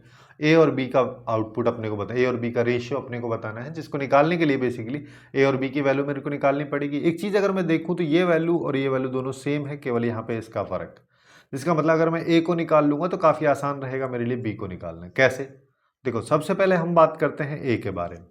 ए के बारे में बात करने के लिए मैं यहाँ पे क्या करता हूँ, एन की वैल्यू डालते हुए चलते हैं। तो यहाँ पे क्या आएगा, एन की वैल्यू जैसे ही मैंने 1 डाला तो 3 माइनस 1 यानी कि 1/2 आ गया। फिर एन की वैल्यू 2 डाला तो ये 4 हो गया, है ना। 4 का स्क्वायर हो जाना है, एन की वैल्यू 2 रहेगी तो। फिर 3 अगर मान लो मैं डालूंगा तो फिर अंदर तो 2 बन जाएगा। जब भी ऑड रहेगा एन, अंदर 2 बनेगा, क्योंकि एन यहाँ पे पावर में -1 के, तो ये 2 की पावर 3 आ जाना है। फिर यहाँ पे बात करोगे तो 4 की पावर 4 आ जाना है। इस तरीके से चलता जा रहा है, ठीक है। अब इसको अब अपन अलग अलग तरीके से भी क्लब कर सकते हैं। कैसे कर सकते हैं कि 1/2 प्लस 1/2 का क्यूब, इस तरीके से ये इन्फिनिटी तक जा रहा है। सिमिलरली 1/4 स्क्वायर से स्टार्ट हो रहा है और ये भी इन्फिनिटी तक जा रहा है। पहले वाले का सम अगर मान लो मैं निकालूंगा तो क्या होता है, ए अपॉन 1 माइनस आर, यहाँ पे 1/2 स्क्वायर है, यानी कि इसको डायरेक्टली 1/4 लिख दे रहा हूं, है ना। और दूसरे वाले की बात करोगे तो ए तो ये है ना। इसको 1/4 स्क्वायर को ना मैं सीधा 1/16 लिख दे रहा हूं, है ना, कंफ्यूजन ना हो इससे। 1 माइनस यहाँ पे 1/16 ही इसका ये आ जाएगा। अब देखो, अब इसको सिंप्लीफाई करोगे तो ये 1/2 आ गया, 4 माइनस 1 किया तो 3, 4/3 ये आ जाएगा, तो 2/3 ये आएगा। 1/16 यहाँ पे आ रहा है और ये 16/5 ये आ गया। 2/3 प्लस यहाँ पे आ रहा है 2/3 प्लस 1/15, इसको भी 15 बना लेते हैं। 5 से ऊपर मल्टीप्लाई, 5 से नीचे मल्टीप्लाई, तो ये हो जाएगा 10 ऊपर हो गया प्लस 1 हो गया डिवाइड बाई ये आ गया, तो 11/15 ये ए की वैल्यू आ रही है। अब सेम तरीके से मेरे को बी की वैल्यू निकालनी सॉरी, थोड़ा तबीयत डाउन है इस वजह से ऐसा हो रहा है ना। अब देखो बी की वैल्यू अगर मान लो मेरे को निकालनी है, तो बी की वैल्यू निकालने के लिए अपन यहाँ पे क्या कर सकते हैं, जो ए की सीरीज है उसी पे आ जाओ। जब भी एन ऑड है उस सिचुएशन में ऊपर माइनस आएगा, अदरवाइज कोई चेंज नहीं होगा। जिसका मतलब ये जो सीरीज है ये ऑड वाली, ये जो सीरीज है ये ऑड वाली ही सीरीज है, मतलब इसके हर टर्म के आगे -1 आएगा, जिसका मतलब यहाँ पे पूरी सम के आगे -1 आएगा, है ना। देखो काफी आसानी से हो जाएगा, जिसका मतलब इसका जो सम मैंने निकाला यानी कि 2/3, या फिर इसको ऐसा बोल लो -10/15, है ना, प्लस 10/15 जो मैंने निकाला उसके हर टर्म के आगे माइनस आएगा। माइनस को अपन बाहर ले सकते हैं, तो ये ब्रैकेट के बाहर माइनस आ जाएगा, कि ये ब्रैकेट और ये बाहर माइनस, अंदर वाली वैल्यू तो 10/15 है जैसा पिछले में था। सिमिलरली अब बाकी वाला पोर्शन, जब n की वैल्यू इवन नंबर है ना, जब n की वैल्यू इवन नंबर है तो यहाँ पे ये ऊपर वाला जो भी लिखा है, इसको लिखो या मत लिखो क्या फर्क पड़ता है, यहाँ पे 1 ही है, इसका मतलब इसी फंक्शन के बराबर है। इसका मतलब इसका आउटपुट यही वाला आ रहा होगा, ये, है ना। अब अगर ये आउटपुट आ रहा है तो इसका आउटपुट भी क्या है, 1/15 है, तो यहां पे आ जाएगा प्लस 1/15। इसको ऐड कर दो तो ये -9/15 आ गया, ये आ गया। मेरे को चाहिए a/b, है ना, तो a की वैल्यू अपने पास में 11/15 थी, इसकी वैल्यू -15/9 है। 15 से 15 गया तो -11/9, ये इस क्वेश्चन का आंसर हो जाएगा, जो कि अपने को सी ऑप्शन में दे रखा है। अब थर्ड टाइप के क्वेश्चंस देखते हैं, जिसमें अपने को एपी और जीपी के कंबाइंड क्वेश्चंस देखने हैं। जैसे पहले क्वेश्चन की अगर अपन यहाँ पे बात करें, अपने को बोला है कि अपने पास में एक जीपी है, जीपी का पहला टर्म दे रखा है, दूसरा दिया हुआ, तीसरा दिया हुआ है। फिर बोला है कि ये जो पहला टर्म है एक्चुअली में किसी एपी का 7th टर्म भी है, और ये जो सेकंड टर्म है किसी एपी का एट्थ टर्म है और जो थर्ड टर्म है वो 13th टर्म के बराबर अगर है। और फिर बोला है कि अगर ये जो जीपी था इस जीपी का फिफ्थ टर्म इस एपी के nth टर्म के बराबर हो तो n की वैल्यूज अपने को फाइंड आउट करनी है। अब देखने में क्वेश्चन काफी ज्यादा कॉम्प्लिकेटेड लग रहा है, तो एक एक स्टेप से अपन चल लेते हैं। जैसे सबसे पहले यहाँ पे बात की जा रही है जीपी की, तो जीपी के बारे में सबसे पहले अपन बात कर लेते हैं। जीपी के बारे में क्या बोला है कि जैसे कोई भी जीपी अगर मानोगे ए आर हो जाएगा, ए आर स्क्वायर हो जाएगा, इस तरीके से चलता जाएगा। पहला टर्म यानी कि ए की वैल्यू अपने को 2 दे रखी है, दूसरा टर्म जो है यानी कि ए आर, इसकी वैल्यू इसने पी दे रखी है। अब ए आर में ए की वैल्यू अपने को पता है 2 है, तो यहाँ पे इसको 2r भी लिख सकते हैं। सिमिलरली ए आर स्क्वायर जो है इसकी वैल्यू क्यू दे रखी है, ये ए है, इसको अपन 2r स्क्वायर भी लिख सकते हैं। ऐसे ही दूसरा जो एपी का सिनेरियो है उसको भी थोड़ा सा देख लेते हैं। एपी का सिनेरियो क्या कह रहा है कि जो 7th टर्म है ना, यहाँ पे एपी का फर्स्ट टर्म को अल्फा बोल दे रहे हैं, क्योंकि जीपी के फर्स्ट टर्म को मैंने ए बोला है। अब दोनों को ए ले लेंगे तो कंफ्यूजन हो जाएगा, तो यहाँ पे अपन इसको अगर अल्फा लें तो 7th टर्म क्या हो जाएगा, 7 - 1 यानी कि 6d हो जाएगा। ये इक्वल टू 2 दे रखा है। फिर क्या बोला है, अल्फा प्लस 8th टर्म यानी कि 7d इक्वल टू पी के बराबर है। फिर अल्फा प्लस 12d ये एक्चुअली में इसने क्यू के बराबर दिया हुआ है। फिर अपने को क्या बोला है, यहाँ पे जो जीपी है उसका फिफ्थ टर्म अगर मैं देखता हूँ और एपी का nth टर्म देखता हूँ तो दोनों वैल्यूज बराबर आती हैं, जिसमें अपन यहाँ पे क्या कर सकते हैं, जीपी का फिफ्थ टर्म हो जाएगा 2 ए आर की पावर 4, ए की वैल्यू 2 है तो 2r की पावर 4 इक्वल टू यहाँ पे अल्फा आ जाएगा इंटू n - 1 ये आ जाएगा। अब यहाँ पे मेरे को n की वैल्यू फाइंड आउट करनी है, जिसके लिए देखो r पता होना चाहिए, अल्फा पता होना चाहिए, d पता होना चाहिए। तो अपने को कुछ इस तरीके से अप्रोचेस लगानी है जिससे कि r, अल्फा और d तीनों की वैल्यूज निकल जाए। जिसके लिए सबसे पहले r और d की अगर मैं बात करूं तो दोनों के बीच में यहाँ पे जैसे कि एक रिलेशन एस्टेब्लिश हो पा रहा है कि अगर सेकंड वाले में से फर्स्ट वाले को मैं सब्ट्रैक्ट कर दूं तो लेफ्ट में केवल d बचेगा, राइट में बात करोगे तो p - 2 बचेगा। अब p की वैल्यू क्वेश्चन में हम देख चुके हैं यहाँ पे जीपी के बेसिस पे कि इसकी वैल्यू 2r के बराबर है, तो d की वैल्यू एक्चुअली में 2r - 2 आ रही है, इसका अपन यूज कर लेंगे।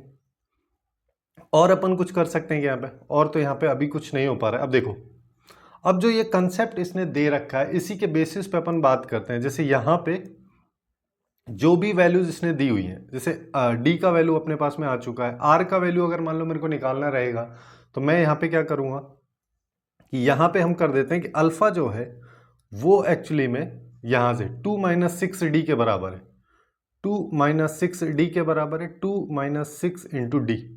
डी की वैल्यू अभी हमने निकाली है, यहाँ पे 2r - 2 है, ये अपने पास में वैल्यू आ रही है। अब चाहो तो देखो इससे कर लो या फिर ऐसा कर लेते हैं, थोड़ा सा आसान कर लेते हैं, थर्ड वाली इक्वेशन से अपन कर लेते हैं कि अल्फा यहाँ पे alpha equal to Q - 12d हो जाएगा। q की वैल्यू 2r स्क्वायर है -12 और यहाँ पे d की वैल्यू 2r - 2 ये रख दे रहा हूँ, तो मेरे पास में आएगा 2r स्क्वायर माइनस, देखो इसको यहीं पे चलो सिंप्लीफाई कर लो तो ये आ जाएगा 2r स्क्वायर -24r प्लस 24, ये अल्फा की वैल्यू आ गई। अब इसको अपन रख देते हैं इस वाली इक्वेशन में, क्योंकि इसमें सारी सारी वैल्यूज अब अपने को पता चल चुकी हैं। तो यहाँ पे देखो अल्फा की वैल्यू अगर मान लो मैं रखता हूँ यहाँ पे, क्या आ जाएगी 2r स्क्वायर -24r प्लस 24, ठीक है, प्लस 6d की वैल्यू है 2r - 2 और ये जो 2 है इसको भी लेफ्ट में ले आओ तो ये आ जाएगा। अब अपने को यहाँ से बस r निकालना है, जिसके लिए अपन यहाँ पे 2r स्क्वायर कर सकते हैं -24r प्लस 24 प्लस 12r -12 - 2 ये आ जाएगा। अब देखो 2r स्क्वायर हो गया -24 प्लस 12 तो -12r हो गया। यहाँ पे देखो 24 है, ये 14 है तो 10 बचेगा, प्लस का 10 इक्वल टू 0। इसको सिंप्लीफाई करेंगे यानी कि 2 से डिवाइड कर देते हैं तो r square -6r plus 5 equal to 0, तो इसके दो फैक्टर होंगे, एक r -1 हो जाएगा, एक r -5 हो जाएगा। r की वैल्यूज अपने पास में दो आ रही, एक आ रही है 1, दूसरी आ रही है 5। अब 1 तो हो नहीं सकती क्योंकि r अगर 1 हो गया तो ये वाली टर्म इसके बराबर हो जाएगी p के, और q सारी की सारी टर्म बराबर हो जाएंगी, मतलब कांस्टेंट एक जीपी चलता रहेगा अपने पास में। तो ये तो हो नहीं सकता, जिस वजह से r की वैल्यू होगी ये। अगर r की वैल्यू अपने पास में 5 है तो d की वैल्यू क्या आ जाएगी, d एक्चुअली में 2r माइनस 2 है। यहां से देखेंगे तो 2r माइनस 2 है, इसको निकाल लो तो ये आ जाएगा 2 इंटू 5 माइनस 2, यानी कि d आ गया 8। अब मेरे पास में d आ चुका है और r अपने पास में आ चुका है, तो अल्फा भी निकाल लेते हैं। अल्फा अगर मान लो अपन यहाँ पे निकालते हैं, अल्फा इक्वल टू क्या था, इसको अपन पहली ही इक्वेशन से निकाल लो, ठीक है। अल्फा इक्वल टू आ जाएगा 2 माइनस 6d, तो 2 माइनस 6 इंटू डी की वैल्यू 8 है, तो ये आ जाएगा 2 माइनस 48, यानी कि माइनस 46, ये अल्फा की वैल्यू है। अब देखो, अब जो ये कह रहा है इसके बेसिस पे अपन बात कर लेते हैं। यहाँ पे मैंने इसको अलग कलर से कर दे रहा हूं, तो 2 इंटू 5 की पावर 4, r 5 है यहाँ पे, इक्वल टू अल्फा ये माइनस 46 हो गया, प्लस n माइनस 1 इंटू ये d की वैल्यू 8 है। सबसे पहली चीज तो मैं यहाँ पे क्या कर सकता हूँ, ये 2 को हटा देते हैं, 2 से पूरी पूरी इक्वेशन को डिवाइड कर दे रहा हूँ, तो यहाँ पे 5 की पावर 4 आया, 5 की पावर 4 की बात करोगे तो 625 आ जाएगा। और यहाँ पे देखो कहाँ गया, हाँ ये रहा, माइनस 46 है, माइनस 46 डिवाइड बाई 2 किया तो माइनस 23, इसको लेफ्ट में लेके आऊंगा तो प्लस का 23 हो जाएगा। और यहाँ पे n माइनस 1 के साथ अभी 4 आएगा, 4 है ना, 8 है तो 8 को 2 से डिवाइड करेंगे 4 आएगा, 4 को उधर ले जाओगे तो ये डिवीजन में चला जाएगा, ये इक्वल टू आएगा n माइनस 1 के। तो यहाँ पे देखो ये 8 आ जाना है और ये 4 हो जाएगा और ये 6 हो जाएगा, डिवाइड बाई ये इक्वल टू ये, तो इसको कैंसिल करेंगे तो अपने पास में एक तो 1 आ गया और 6 2, ठीक है। n माइनस 1 की वैल्यू 162 आ रही है, तो n की वैल्यू आ जाएगी 163। यही इस क्वेश्चन का करेक्ट आंसर अपने पास में होगा। अब नेक्स्ट क्वेश्चन पे आ जाओ। नेक्स्ट क्वेश्चन थोड़ा सा अलग टाइप का है, यानी कि एजीपी से रिलेटेड रिवीजन हो जाए इस करके मैं इस क्वेश्चन को यहाँ पे डाल दिया हूँ। तो यहाँ पे क्या बोला है कि अपने पास में 5 टर्म्स हैं, A1 से स्टार्ट हो रही है A4 तक, बीच में एक टर्म अपने को दे रखी है जो यानी कि पता है ना, नोन वैल्यू है। फिर क्या बोला है कि यहाँ पे जो जीपी होगी उसका जो कॉमन रेशियो है वो 2 है। फिर बोला है कि जो सारी की सारी टर्म्स है पांचों, उन सब का सम अपने को दे रखा है, तो A4 का वैल्यू अपने को बताना है। देखो यहाँ पे जब भी अपन एजीपी के बारे में बात करते हैं तो उसका टर्म्स का बेसिक कंडीशन अपने को पता होना चाहिए। जैसे पहली टर्म ए होती है, दूसरी में a प्लस डी हो जाएगा इंटू आर आ जाएगा, फिर a plus 2d into r square हो जाएगा, इस तरीके से चलता जाएगा a plus 3d into r cube. अब यहाँ पे अपने को 5 टर्म्स माननी है। अब मानने के लिए मैं यहाँ पे देखो, जैसे अपन एपी में भी करते थे ना, a minus 2d, a minus D, a plus D और a प्लस 2d, इस तरीके का सिनेरियो, वैसे ही अपने को यहाँ पे भी लेके चलना है, क्योंकि बीच वाली वैल्यू अपने को पता है ना, तो बीच वाली वैल्यू को मैं a मान लेता हूँ, इसके आगे a प्लस डी से जा रहा है और तो r मल्टीप्लाई होगा, a प्लस 2d हो जाएगा तो यहाँ पे r स्क्वायर हो जाना है, 3 टर्म हो गई। तो यहाँ पे आएगा तो यहाँ क्या आएगा, a minus d divide by r कर देते हैं, और यहाँ पे a minus 2d divide by r square, ये अपने को है ना, ये अपन ने एजीपी की वो टर्म्स जो हैं वो मान लिए। अब यहाँ पे इनको अगर मैं क्वेश्चन से कंपेयर करता हूँ तो मेरे को पता चल रहा है कि a की वैल्यू 2 है। अब a की वैल्यू 2 है, मेरे को A4 की वैल्यू निकालनी है, जिसका मतलब d की वैल्यू, r की वैल्यू, ये सब मेरे को पता हो जाए तो काम बन जाना है। तो यहाँ अच्छा r की वैल्यू इसने दे ही रखी है, r की वैल्यू भी 2 है, तो अपने को केवल d की वैल्यू पता चल जाएगा तो क्वेश्चन हो जाएगा। तो यहाँ पे देखो सबसे पहले, अब जैसा बोल रखा है, क्या बोल रहा है, इन सब का सम 49/2 के बराबर, तो यहाँ पे वैल्यूज रख देता हूँ, 2 माइनस 2d बाई 4, आर की वैल्यू 2 है तो आर स्क्वायर 4 हो जाएगा, plus 2 minus d divide by 2 हो जाना है, प्लस 2, प्लस यहाँ पे देखोगे तो ये 2 प्लस डी इंटू 2 हो जाएगा, और ये 2 प्लस 2d इंटू 4, ये एक्चुअली में 49/4 अपने को दिया हुआ। अब देखो अगर मान लो इसको 2 से काटता हूं तो ये 1 हो जाना है, ये भी 1 हो जाना है, जिसका मतलब इन दोनों का अगर मैं एलसीएम 2 ले लेता हूं तो यहाँ पे आएगा 1 minus D plus 2 minus D plus 2 आ जाएगा, है ना। ये 2 जो है चाहो तो इसको उधर भी ले जा सकते हैं, बट मत ले जाओ, चलो ठीक है, पहले इसको लिख देते हैं। मल्टीप्लाई अगर मान लो मैं इसको करता हूँ तो यहाँ पे क्या आएगा, 4 plus 2d plus 8 plus 8d equal to 49/4। अब इसको अपन आगे चल के सिंप्लीफाई करते हैं, तो यहाँ पे देखो लेफ्ट में यहाँ पे क्या आएगा, यहाँ पे आएगा 3 माइनस 2d, तो यहाँ पे आएगा 3 माइनस 2d बाई 2 प्लस यहाँ पे अगर अपन इसको देखेंगे तो ये हो जाएगा 10d, प्लस में 10d। अब जो कांस्टेंट वाली वैल्यूज है सबको उधर ले जाते हैं। ये 49/2 है ना कि 4 है, और यहाँ पे देखेंगे तो ये 2 और 8 10 और 14, ये 14 हो जाएगा -14। तो 49 - 28 डिवाइड बाई 2 इसको अपन लिख सकते हैं, जो कि अपने पास में हो जाएगा 21/2।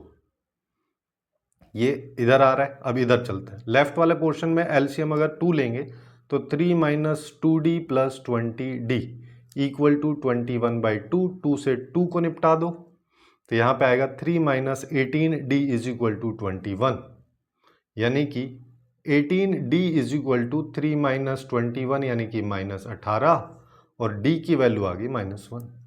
बस अब क्वेश्चन अपना खत्म हो गया। क्यों? क्योंकि अपने को क्या निकालना है? अपने को निकालना है a + 2d। अपने को चाहिए a + 2d इंटू r² यानी कि 4। तो a की वैल्यू,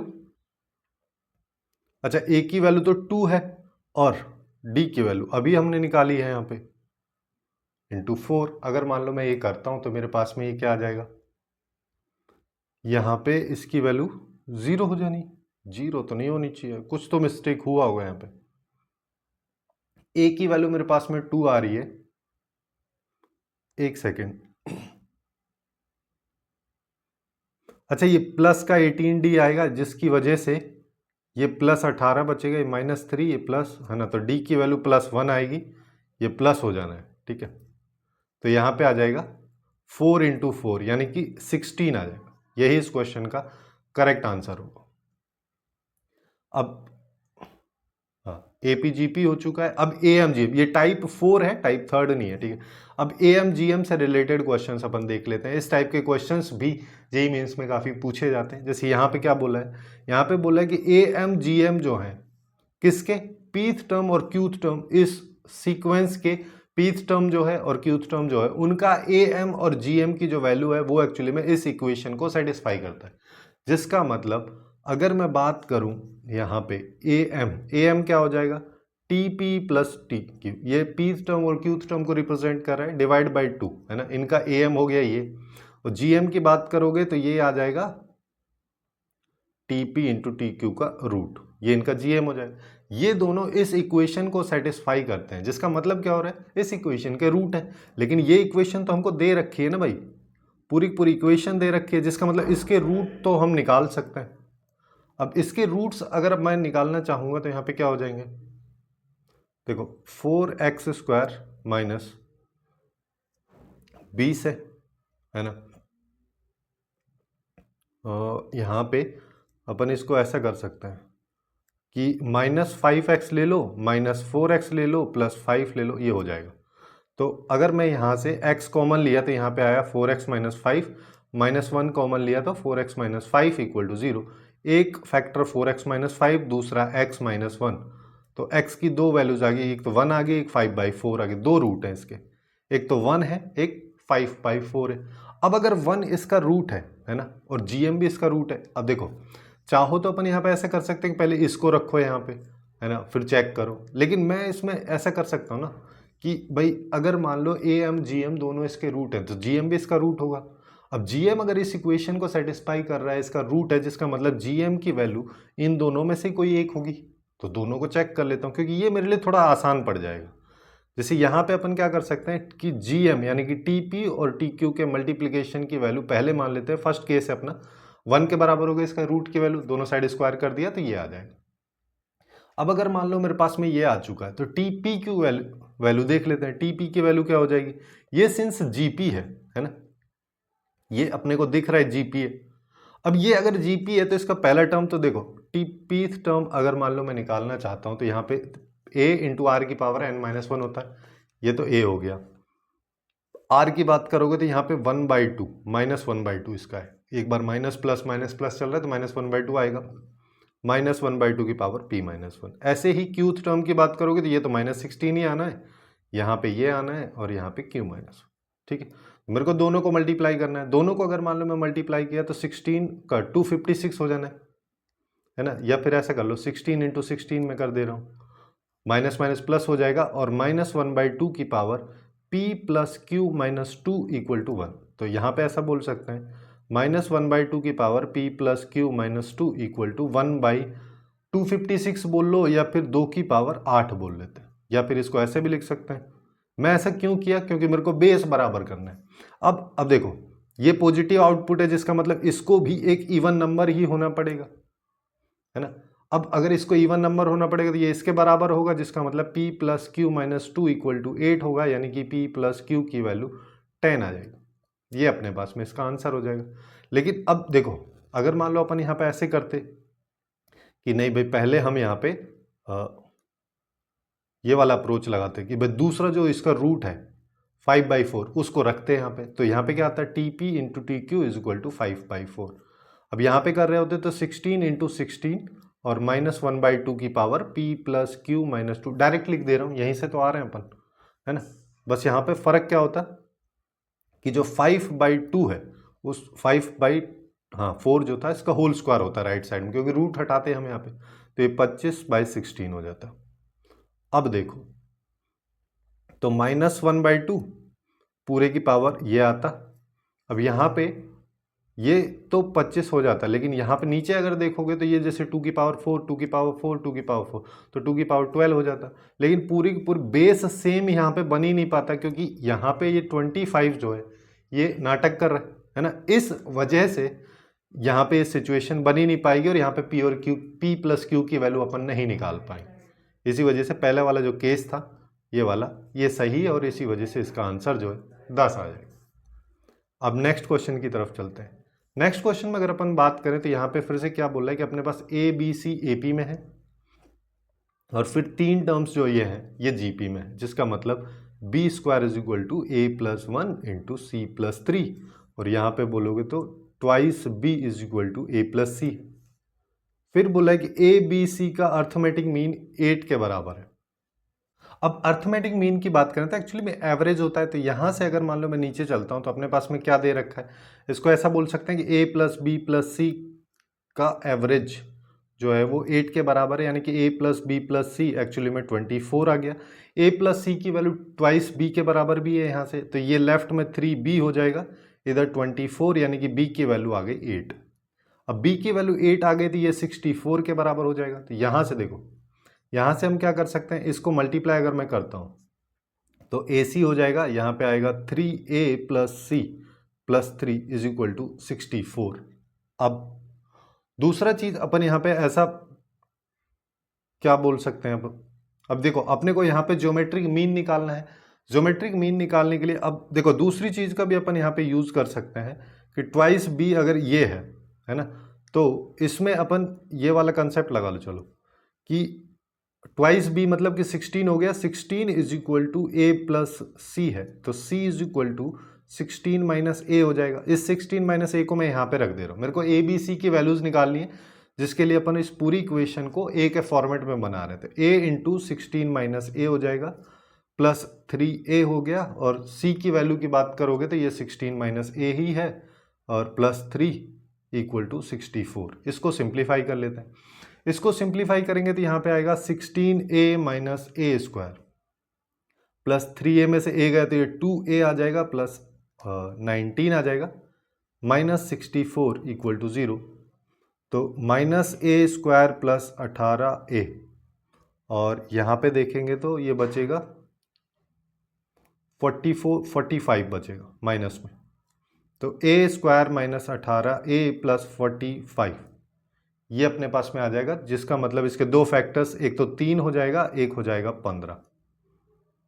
ये अपने पास में दो वैल्यूज आएंगी, यहीं से अपन इसकी वैल्यूज निकाल सकते हैं कि a की वैल्यू 3 हो जाएगी और a की वैल्यू 15 हो जाएगी। जब a की वैल्यू 3 होगी, है ना, उस सिचुएशन में देखो b की वैल्यू तो हमको पता ही है, तो c की वैल्यू क्या हो जाएगी 16 माइनस a मतलब कि 13, और यहाँ पे c की वैल्यू बात करोगे 16 माइनस a यानी कि 1। तो ए बी सी पहले वाले केस में अगर अपन निकालते हैं, देखो ये क्या कह रहा है, geometric cube of geometric mean of A B C, तो geometric mean of A B C क्या होता है, इसकी पावर 1/3। अब इसका क्यूब के बारे में बात हो रही थी, पावर खत्म, यानी कि ए बी सी के मल्टीप्लीकेशन की वैल्यू पूछिए। तो यहाँ पे देखो पहले केस में 3, बी की वैल्यू 8 और ये 13, इसको निकाल दें। इसको निकालेंगे तो अपने पास में ये वैल्यू क्या आ जाएगी,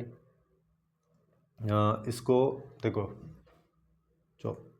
ये हो जाएगा 24 को यहाँ से करेंगे तो 52 और 312, ये 312 हो जाना है। सेकंड केस ले लो ए बी सी, इसकी वैल्यू की बात करोगे तो ये 15 आएगा, ये 8 आएगा, ये 1 आएगा, तो ये वैल्यू अपने पास में 120 निकल के आएगी। अब जो ऑप्शन में वही इसका आंसर है, यानी कि ये ए ऑप्शन में दे रखा है तो फर्स्ट अपने पास में आ जाएगा, ये इस क्वेश्चन का आंसर है ना। अब नेक्स्ट क्वेश्चन की बात करते हैं। नेक्स्ट क्वेश्चन जो है, जो कि जेईई मेंस 2024 के जनवरी सेशन से लिया गया है ना, ये भी कुछ इसी तरीके का क्वेश्चन है। यहाँ पे क्या बोला है कि अपने पास में एक जीपी है ना, और उस जीपी की टर्म्स अपने को दे रखी हैं, फिर बोला है कि उसकी फर्स्ट टर्म ये है और A2 और A1 बराबर नहीं है, जिसका मतलब R की वैल्यू यहाँ पे 1 नहीं। यहाँ से इतना समझ में आ रहा है। फिर बोला है कि arithmetic mean of next two term, है ना, यहाँ पे जो A1 है उसके बारे में बोला है कि उसकी वैल्यू ये है, ये इसके बराबर नहीं है, ये एक्चुअली में इसके आगे आने वाली दो टर्म्स का अर्थमेटिक मीन है, यानी कि अर्थमेटिक मीन एवरेज होता है, तो A1 जो है एक्चुअली में इसके आगे आने वाली दो टर्म्स का अर्थमेटिक मीन है। इसको अपन ऐसे लिख सकते हैं, twice of A1 is equal to A2 plus A3 के बराबर है। और फिर अपन से ये सम जो है, ये सम को रिप्रेजेंट करता है बेसिकली S20 और S18 का डिफरेंस अपन से पूछा। अब इस डिफरेंस को निकालने के लिए हम यहाँ पे क्या करेंगे, देखो इस डिफरेंस को निकालने के लिए अपन ऐसा कर सकते हैं, 2 इंटू A1 की वैल्यू इसने दे रखी है 1/8 इक्वल टू A2। A2 की बात करोगे तो A2 एक्चुअली में क्या होता है, जैसे GP है तो A2 हो जाएगा AR, यानी कि 1/8 into r plus 1/8 into r square. 1/8 से पूरी इक्वेशन को 8 से पूरी इक्वेशन को मल्टीप्लाई कर दो, तो यहाँ पे आया 2, यहाँ पे आया r और प्लस आर स्क्वायर, यानी कि r square plus r minus 2 equal to 0। ये अपने पास में इसकी वैल्यू आ रही है। अब ये अगर मान लो मेरे पास में वैल्यू आ रही है तो इसके फैक्टर्स कर लेते हैं, तो ये आर स्क्वायर प्लस यहाँ पे हो जाएगा हाँ plus 2r minus r minus 2 equal to 0। एक फैक्टर r प्लस 2 हो गया, दूसरा r माइनस 1 हो गया। यहाँ से r की वैल्यू एक तो 1 आ रही है, एक माइनस 2 आ रही है। हमको पता है कि 1 तो हो नहीं सकती, तो यानी कि माइनस 2 होगी। r की वैल्यू अपने पास में माइनस 2 आ चुकी है। अब पूछा है S20 माइनस S18। अब एक चीज़ देखो, या तो तुम निकाल लो यहाँ पे S20 की वैल्यू निकाल लो, फिर S18 की निकाल लो, फिर सब्ट्रैक्ट कर दो।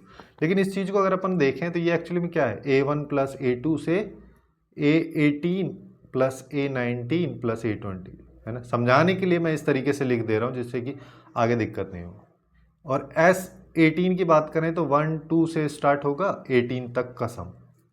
अब इन दोनों को अगर मैं देखूं तो ये वाला पोर्शन और ये वाला पोर्शन दोनों सेम ही तो है, ये माइनस हो रहा था खत्म ही हो जाएगा। तो एक्चुअली में A19 प्लस A20 पूछा है।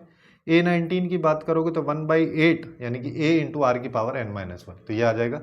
r की बात कर रहे हैं -2, उसकी पावर 19 माइनस 1 करेंगे तो 18 आ जाएगी, प्लस 1/8 और -2 की पावर अपने पास में यहाँ पे आ जाएगी 19।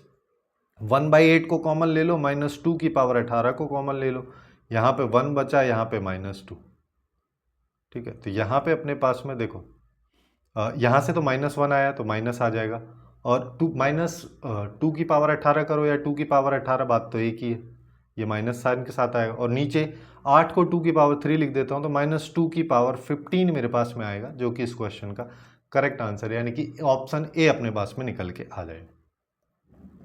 अब आते हैं फोर्थ, एक्चुअली में ये फिफ्थ है, ठीक है, सीरीज के बारे में।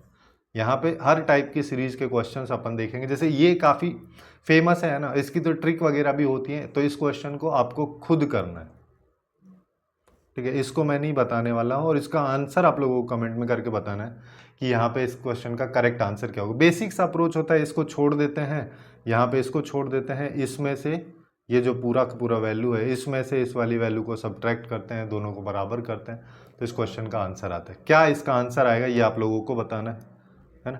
मैं आता हूँ नेक्स्ट क्वेश्चन पे। अब इस तरीके के क्वेश्चंस काफ़ी ज़्यादा पूछे जा रहे हैं। यहाँ पे क्या हो रहा है, ये पूरा पूरा सीरीज अपने को दे रखा है, फिर यहाँ पे बोला m एक ऑड नंबर है, n भी कुछ एक नंबर है, m इंटू n की वैल्यू बताइए। अब m और n की वैल्यू बताने के लिए मेरे को बेसिकली पहले इस सीरीज को देखना पड़ेगा। देखो यहाँ से तो यहाँ पे जाने में तो कुछ हो ही नहीं रहा है ना। इससे अच्छा है कि अगर मान लो मैं फोकस करता हूँ इस पे, ये 10 ये 20, ठीक है, ये 40 हो गया, इस तरीके से चलता जा रहा है। यहाँ पे ये इतना है। अब यहाँ पे देखो एक चीज़, ये अगर मान लो मैं जीरो को हटा देता हूँ थोड़ी देर के लिए, तो 1 2 4 है ना, और फिर यहाँ पे कितना है 1024, 1024 की बात करो तो 2 की पावर 10 है, तो 1 2 2 की पावर 2, ऐसा वाला फॉर्मेट बन रहा होगा। ये अपने को आ गया समझ में, ठीक है। और दूसरा चीज अपन यहाँ पे क्या देख सकते हैं, अब अगर मान लो मैं इस वाले पोर्शन को एक बार छोड़ देता हूं, बाकी वाले पोर्शन पे फोकस रखता हूं, तो उसमें से अगर मैं 10 कॉमन ले लेता हूं तो मेरे पास में क्या आएगा, यहां पे बनेगा 1/3 की पावर 11, यहाँ पे 2/3 की पावर 10, फिर यहाँ पे बात करेंगे तो यहाँ पे आ जाएगा 2 की पावर 2, 3 की पावर 9, फिर इस तरीके से चल रहा है, यहाँ पे 2 की पावर 10, नीचे आएगा 3, ये अपने पास में आएगा। अब अपन यहाँ पे क्या कर सकते हैं, देखो ये तो हो गया। यहाँ पे अगर मान लो मैं इसका, ये एक्चुअली में जीपी है, ठीक है, जैसे यहाँ से यहाँ अगर मैं जा रहा हूँ तो एक्चुअली में 1 जैसे 3 की पावर 11, इससे अगर मैं 3 मल्टीप्लाई किया तो नीचे 3 की पावर 10 बन गया, और 2 एक्स्ट्रा मेरे को चाहिए तो 2 कर दिया, यानी कि ये जो है इसका कॉमन रेशियो 6, यहाँ पे इसका कॉमन रेशियो है। चाहो तो यहाँ पे देख भी सकते हो सेकंड वाले के साथ में, 2 इंटू 3 की पावर 10 है, इसके साथ में 2 इंटू 3 को मल्टीप्लाई किया तो 3 की पावर 9 बन जाएगा, ऊपर 2 की पावर 2 हो जाएगा, ठीक है। तो वही चीज़ है, तो ये जीपी दे रखा है ना, तो 10 तो बाहर आ गया। अब जीपी का सम क्या होता है, ए इंटू आर की पावर एन, आर अब यहाँ पे क्या है, आर है 6, और टोटल नंबर ऑफ टर्म्स अगर अपन देखेंगे तो 2 की पावर 1 से 10 तक जा रही हैं, तो 10 टर्म तो ये, और 2 की पावर 0 यहाँ पे है ना, तो 11 टर्म्स टोटल अपने पास में, 11 - 1 डिवाइड बाई 6 - 1, ये अपने पास में आएगा। अब देखो ये आएगा 5, इस 5 से ये कैंसिल हो जाएगा 2, तो अपने पास में यहाँ पे क्या आ रहा है, इसको अगर सिंप्लीफाई करेंगे तो ये आएगा 2 डिवाइड बाई 3 की पावर 11, और यहाँ पे आ जाएगा 6 की पावर 11 - ये, ठीक है। अब मेरे को क्या करना है, मेरे को यहाँ पे वैल्यू प्लस करनी है, क्योंकि ये वाली वैल्यू जो है ये एक्स्ट्रा थी, ये अपन लिए ही नहीं, तो 3 इंटू 3 6 डिवाइड बाई 3 की पावर 12, यानी यहाँ पे इसको 2 इंटू 3 लिख दो, 2 इंटू 3 लिख दो, 3 से 3 की पावर 11, क्योंकि यहाँ पे अब देखो 2 डिवाइड बाई 3 की पावर 11 को अगर मैं कॉमन लूँ तो 6 की पावर 11 - 1 + 1 ये आएगा, इस -1 से +1 चला जाएगा। तो अभी मेरे पास में यहाँ पे क्या आ रहा है, यहाँ पे आ रहा है 2 डिवाइड बाई 3 की पावर 11 इंटू 6 की पावर 11, जिसको 2 की पावर 11 और 3 की पावर 11 ऐसा लिख दे रहा हूँ, जिससे इससे ये गया तो यहाँ पे आया 2 की पावर 12। अब 2 की पावर 12 के साथ में कुछ नहीं है तो मतलब 1 है। अब इससे इसको कंपेयर कर लो, इससे इसको कंपेयर किए तो m 1 आ गया है ना, और n की वैल्यू आ गई 12, दोनों को मल्टीप्लाई किया तो m इंटू n आ गया 12, और यही इस क्वेश्चन का करेक्ट आंसर अपने पास में होगा, है ना। इतना कॉम्प्लिकेटेड नहीं है, बस देखने में थोड़ा सा अजीब सा लग रहा था। अब ये काफ़ी फेमस हो रहा है ना, इस तरीके के क्वेश्चन रिसेंटली, जैसे 22 में भी पूछा गया था, फिर उसके बाद में 24 में भी लगभग सेम टाइप का क्वेश्चन पूछा गया। अब यहाँ पे देखो इस टाइप के क्वेश्चंस को हम कैसे करते हैं, अगर मान लो मैं देखता हूँ इस में से इसको अगर सब्ट्रैक्ट करता हूँ तो 20 आएगा, इसमें से इसको करते हैं 20 आएगा, इसमें से इसको करते हैं 20 आएगा, तो ऊपर 20 आना चाहिए, है ना। अगर ऊपर 20 आता तो मैं इसको ऐसा लिख देता ना भाई 1/20 माइनस ए माइनस 1/40 - ए, फिर उससे क्या होता कि अगर मैं एलसीएम लेता तो यहाँ पे 20 - ए और 40 - ए आता, और यहाँ पे 40 - ए - 20 + ए से ए गया, ऊपर 20 बच रहा है ना, यही तो लिखा हुआ है। अब यहाँ पे 20 है ही नहीं, जब 20 यहाँ पे है नहीं तो अपन बना देते हैं, बनाएंगे कैसे, मल्टीप्लाई करके, पूरी पूरी वैल्यू के साथ मल्टीप्लाई कर देते हैं। मल्टीप्लाई अगर मैं करता हूँ तो डिवाइड भी करना पड़ेगा, डिवाइड मान लो मैंने बाहर कर दिया, मल्टीप्लाई अगर मैंने बाहर किया, सॉरी मल्टीप्लाई हर किसी के साथ अगर मान लो मैंने 20 मल्टीप्लाई यहाँ पे कर रहा हूँ, इसका मतलब अब ये जो वैल्यू है इसको मैं ऐसा लिख सकता हूँ, है ना। बस यही चीज अपने को अब यहाँ पे करना है, यानी कि अपने पास में 1/20 तो यहाँ पे आ गया, इसको अपन क्या लिख सकते हैं 1 - 20/a और 40 - a, ये आ जाएगा। ऐसे ही दूसरी टर्म की बात करोगे तो उधर भी 1 - 20 तो 1/20 तो आएगा, और 1 यहाँ पे आ जाएगा 40 - a और 60 - a। फिर ऐसे ही लास्ट वाली टर्म की बात करोगे तो 1/20 यहाँ पे 1 अपने पास में आ जाएगा 180 - a माइनस 1 यहाँ पे आ जाएगा 200 - a। अब देखो मेरे से पूछा इन सब का सम, है ना, तो एक्चुअली में इन सब का सम कर देते हैं, यहाँ पे सम के बारे में तो बात हो रही। सम अगर मान लो मैं इन सब वैल्यूज का करता हूँ तो मेरे पास में लेफ्ट में देखो क्या है, 1/20 तो आएगा ही आएगा। और क्या हो रहा है, और यहाँ पे अगर अपन देखें तो ये वैल्यू इसको कैंसिल कर दे रही है, जिसका मतलब ये वैल्यू इसको आगे वाली कर देगी, लास्ट वाली वैल्यू। तो यहाँ पे ये बचेगा और यहाँ पे ये बचेगा। तो अपने पास में क्या बचेगा, 1/20 माइनस ए माइनस 1/200 माइनस ए। इसकी वैल्यू इसने 1/256 दे रखी। ठीक, अब इसको सिंप्लीफाई करना है। 20 को पहले उधर ले जाते हैं, 20 को पहले उधर ले गए तो यहाँ पे देखो, और ऊपर एलसीएम ले लेते हैं। 200 माइनस ए हो जाएगा, -20 प्लस ए हो जाना है। नीचे की बात करोगे तो एक 20 माइनस ए आ जाएगा, दूसरा 200 माइनस ए आ जाएगा। इक्वल में अपने पास में 20 डिवाइड बाई 256 बचेगा। ए से ए गया, ऊपर बच रहा है 180, है ना। इसको उल्टा करके लिख देते हैं, 180 को नीचे लिख देते हैं और 20 माइनस ए इंटू 200 माइनस ए, इसको लिख दे रहा हूँ, और ये 2 ये आ जाएगा। ठीक है, अब देखो ये इससे गया 4, अरे 4 कैसे आ जाएगा, 9 आएगा, पता नहीं कहाँ से 4 आ जा रहा है। अब देखो, अब अपने को क्या करना है, बस इनको सिंप्लीफाई करना है। सिंप्लीफाई करने के लिए देखो 4000 हो गया, इन ऊपर वाले को मल्टीप्लाई कर देता हूँ, प्लस ए स्क्वायर हो जाना है, minus 200a minus 20a equal to 256 into 9। 256 into 9 अगर मान लो मैं करता हूँ तो मेरे पास में क्या आएगा, देखो 4, हाँ ये आ जाएगा। तो अपने पास में आ रहा है A square minus 220a plus 4000 minus ये। थोड़ा सा कैलकुलेटिव है ना, जैसा कि जेईई मेंस 2022 का पेपर आया भी था। तो ए स्क्वायर माइनस 222a, यहाँ पे इसको सब्ट्रैक्ट करेंगे तो अपने पास में बचेगा 1696 इक्वल टू 0। ठीक है, आप लोग करके भी देख सकते हैं। और इसके दो फैक्टर्स होते हैं कि ए स्क्वायर माइनस यहाँ पे 212a माइनस 8a प्लस ये आ जाएगा। तो ए की दो वैल्यू आएगी, एक 212 आएगी और एक आएगी 8। तो इसके फैक्टर्स हैं, है ना। इस बेसिस पे अपन बोल सकते हैं 8 तो इसकी मिनिमम हो गया, मैक्सिमम अपने को चाहिए, तो मैक्सिमम वैल्यू इसकी ये हो जाए, है ना। यानी कि इस क्वेश्चन का जो करेक्ट आंसर है वो अपने पास 212 निकल के आ जाएगा।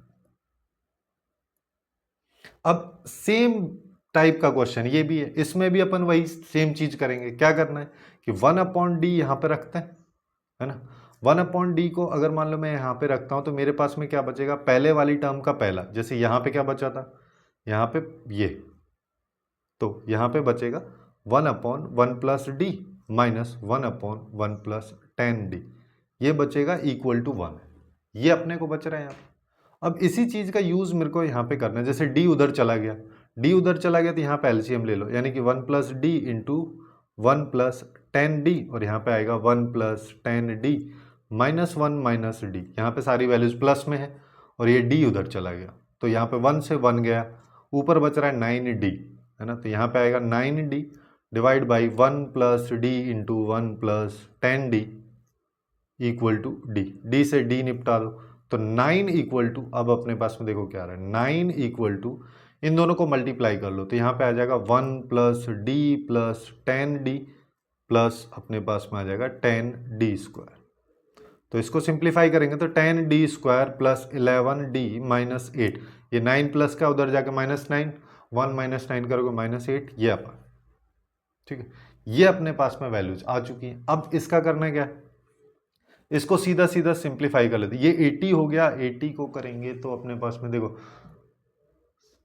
16 इंटू 5 कर सकते हैं, है ना। तो यहाँ पे अपने पास में क्या आ जाएगा कि 10d square plus 16d minus 5d plus का 11 बच गया माइनस 8 इक्वल टू 0। तो यहाँ पे अपन क्या क्या कॉमन ले सकते हैं, यहाँ पे अगर मान लो मैं 2d कॉमन ले लेता हूँ तो d 5d प्लस 4 आएगा प्लस 8 आएगा, और दूसरा यहाँ पे -1 अगर कॉमन लिया तो 5d प्लस 8 आएगा। ठीक, तो एक आ गया 5d प्लस 8, एक आ गया 2d माइनस 1। तो यहाँ से तो d नेगेटिव आएगा, क्वेश्चन में क्या बोला है कि d हमको पॉजिटिव चाहिए, तो इसका तो कोई लेना देना नहीं है, यहाँ पे आ जाओ तो d is equal to half आ गया। या फिर ऐसा कर लो, यहीं से बोल दो सीधा कि 2d इज इक्वल टू 1 है।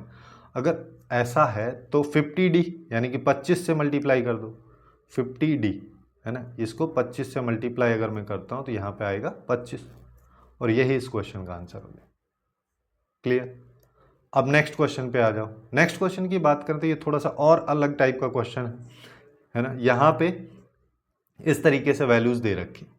अब देखो इसको अगर मान लो थोड़ा सा ढंग से अपन देखेंगे तो यहाँ पे क्या दिख रहा है कि ये और ये लगभग सेम सा सीन चल रहा है। यानी कि अगर मान लो मैं 2 को कॉमन ले लेता हूं तो यहाँ पे क्या आ रहा है 2 स्क्वायर, 4 स्क्वायर, 6 स्क्वायर, इस तरीके से। अब यहाँ पे अगर 2 इंटू 2 स्क्वायर को कॉमन ले लूँ तो जैसे 2 इंटू 2 स्क्वायर, इसको कॉमन मैंने लिया तो यहाँ पे बचा 1, यहाँ पे बचेगा 2 है ना। ये स्क्वायर 1 का स्क्वायर मैं इसलिए लिख दे रहा हूँ क्योंकि मेरे को अभी पता चल रहा है कि आगे 2 स्क्वायर बचा, तो ये 2 स्क्वायर हो गया, अगले वाला 3 स्क्वायर हो जाएगा। इस तरीके से ये वैल्यूज आएंगी है ना। और ये कहाँ तक जाएंगी, ये जाएंगी 10 तक। ठीक है, टोटल नंबर ऑफ टर्म्स 20 है। अगर 20 टर्म्स हैं तो 10 ऐसी वाली होंगी, 10 ऐसी वाली होंगी, क्योंकि इस टर्म को अगर मैं एक बोल दे रहा हूँ तो ऐसे टोटल 10 टर्म्स होंगी, जिसमें से एक पार्ट ये हो गया, एक पार्ट हो गया। ठीक है, समझ में आ रहा होगा, बेसिक्स है। दूसरी चीज़ की बात करो तो माइनस कॉमन ले लेते हैं। दूसरे पोर्शन में क्या है, ये 3, 5, 7 इस तरीके से आ रहा है, तो 3, 5, 7 इस तरीके से चलता जा रहा है। टोटल 10 टर्म है तो ये 21 के स्क्वायर तक जाएगा। अब इसको सिंप्लीफाई कर लो, इसकी बात करेंगे तो 2 का पावर 3 आ गया है ना। n नेचुरल नंबर्स के स्क्वायर्स का सम है 10 है, तो 10 इंटू 11 इंटू 21 डिवाइड बाई 6, ये आ गया माइनस। यहाँ पे मैं क्या करता हूँ, यहाँ पे 21 तक अपने पास में जा रहा है तो इसमें +1 स्क्वायर और -1 स्क्वायर कर देता हूँ, क्योंकि अगर मैं बात करूँ ऑड नंबर्स के स्क्वायर्स का सम का तो उसका फॉर्मूला होता है n into 2n+1 into 2n-1 divide by 3, जिसको अपन n इंटू 4n स्क्वायर -1/3 ऐसे भी लिख सकते हैं। अब यहाँ पे अब अगर अपन इसको देखें तो n की बात करेंगे तो n अब यहाँ पे 11 है, क्योंकि 1 मैं ऐड कर दिया हूँ, 10 ये ऑलरेडी थी, और यहाँ पे आ जाएगा 4 इंटू 121 -1, ठीक है, यहाँ से चल रहे हैं हम, डिवाइड बाई 3 और -1, ये लास्ट वाला -1 कौन सा है, ये वाला।